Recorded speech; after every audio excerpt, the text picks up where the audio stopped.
বৰ্তমানলৈ আপোনাৰ সিদ্ধাৰ্থ, তাৰপিছত আপোনাৰ PSA দুজন, তাৰপিছত আপোনাৰ সন্দীপন, অমৃত মহন্ত, ইয়াতকেইজনৰ বৰ্তমান তেখেতসকলে যিখিনি ক'ব লগা হৈছে সেইখিনি তেখেতসকলে শেষ কৰিছে। তেখেতে ক্লজিং ষ্টেটমেণ্ট দি দিলে। এতিয়া আজি বৰ্তমান চলিছে শ্যামকানু মহন্তৰ, তেখেতৰ চাৰ্জ হিয়াৰিঙৰ কাৰণে তেখেতসকলে যিখিনি কৈছে ছাবমিশ্যন যি দিব লগা আছে তেখেতসকলে দি আছে। তো এতিয়া আৰু 2:30 পৰা এইটো কণ্টিনিউ হ'ব। আৰু অহাকালি আপোনাৰ শেখৰৰ আছে, তো গতিকে শেখৰৰ অহাকালি শেষ হ'লে আৰু তেখেতসকলৰ যিকেইজন একিউজ আছে গোটেইকেইজনৰ তেখেতসকলৰ কোৱাখিনি তেখেতসকলৰ শেষ হ'ব। তাৰপিছত তেখেতসকলৰ যেতিয়া এইবোৰ অহাকালি তেখেতসকলে শেষ কৰিবলৈ কৈছে, তেখেতসকলে অহাকালি শেষ হোৱাৰ পিছত আফটাৰ ভেকেশ্যন, বিহু ভেকেশ্যন, তো আমি প্ৰজিকিউশ্যনৰ ফালৰ পৰা আমাৰ যিখিনি ৰিপ্লাই আছে আমি ৰিপ্লাইখিনি দিম।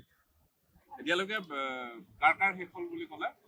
আপোনাৰ এতিয়ালৈকে সন্দীপন গাৰ্গ, নন্দেশ্বৰ বৰা, পৰেশ বৈশ্য, অমৃত মহন্ত আৰু সিদ্ধাৰ্থ শৰ্মা তেখেতসকলৰ সম্পূৰ্ণ হৈ গ'ল। তো আজি আপোনাৰ শ্যামকানু মহন্তৰ এডভকেটে জনাইছে যে তেখেতে আজি শেষ কৰিব। আৰু অনাৰেবল কোৰ্টেও কৈছে যে আপুনি আৰু বেছি টাইম কৰিব নালাগে, তো আজি আপুনি যেনেকৈ নহওক সেইটো শেষ কৰিব। আপোনাক বহুত টাইম দিলোঁ আমি, তো আজি আপুনি শেষ কৰক। তো তেখেতে কৈছে যে আজি আমি শেষ কৰিম। শেখৰৰ বাকী আছে, শেখৰৰ অহাকালি আছে। কাইলৈ শেষ হোৱাৰ সম্ভাৱনা? কালি শেষ হোৱাৰ সম্ভাৱনা আছে সম্পূৰ্ণ।